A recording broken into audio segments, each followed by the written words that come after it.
All right, moving to item 15, which is our outdoor dining ordinance adoption. Dinah Langley, Public Works Director. So first, before I get into this presentation, I really want to thank Ashley in Ben's department for preparing this presentation. That was very kind of her. So, during the COVID-19 pandemic, the city utilized its emergency powers to temporarily allow expanded outdoor dining for local businesses on an emergency basis under an outdoor dining policy. The outdoor dining policy was successful and well received by the community. However, with the pending end of the city's declaration of a local emergency, which is expected to happen on July 20th, outdoor dining would no longer be allowed under the city's emergency powers. To help address this issue, staff is proposing to formally codify the outdoor dining policy. Outdoor dining would be permitted on the dining establishment's private property, such as in parking lots, and in certain public areas, such as portions of sidewalks, if in compliance with ordinance requirements.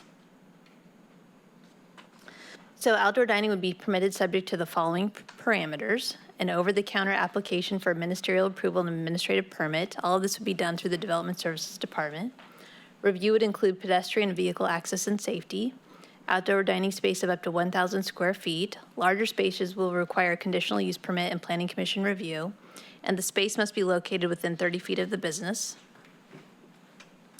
Operations must be consistent with the hours of operation for the existing business and must be between the hours of 7 a.m. to 10 p.m.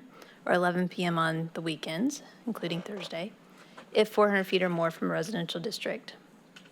No additional parking requirements if standards are met. So no additional parking is required when the outdoor dining area is less than 1,000 square feet, as long as either the on-site parking requirements are met before the addition of the outdoor dining area and there is enough parking remaining to facilitate parking needs as determined by the Development Services Director. It also includes site furnishing, design, review, including materials and lighting. All outdoor dining furnishing shall be of high quality, commercial grade, and designed for outdoor use and must be approved by the Development Services Director prior to use. And the requirements for site cleanliness and public health compliance. One of the elements to minimize litter and debris where table weight services provided, the plates, glasses, cups, and utensils must be made of permanent, non-disposable materials such as glass, ceramic, and metal, and high quality, non-disposable napkins.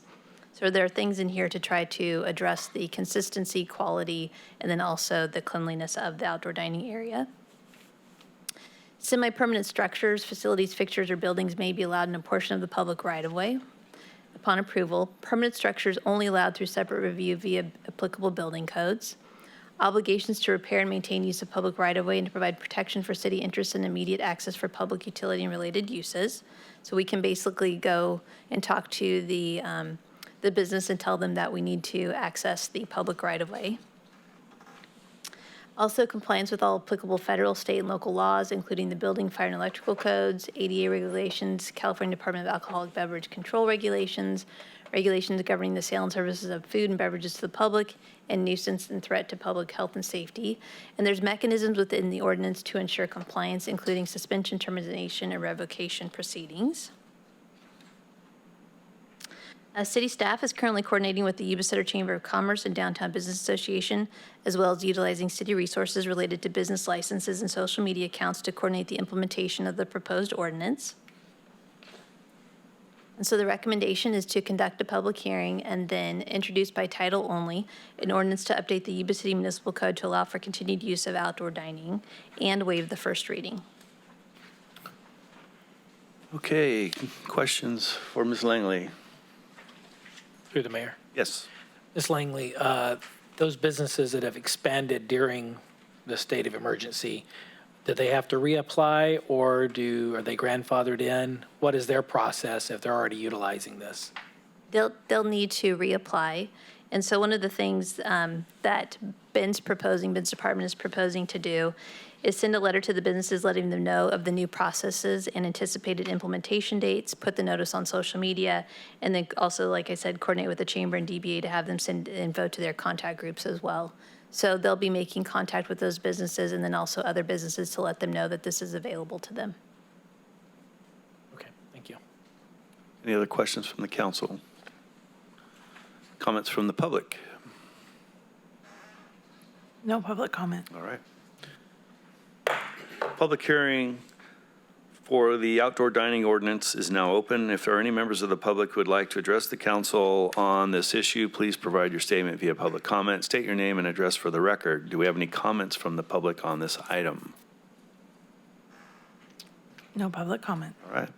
Hearing no further comment on this issue, I'm closing the public hearing and bringing the matter back to the council.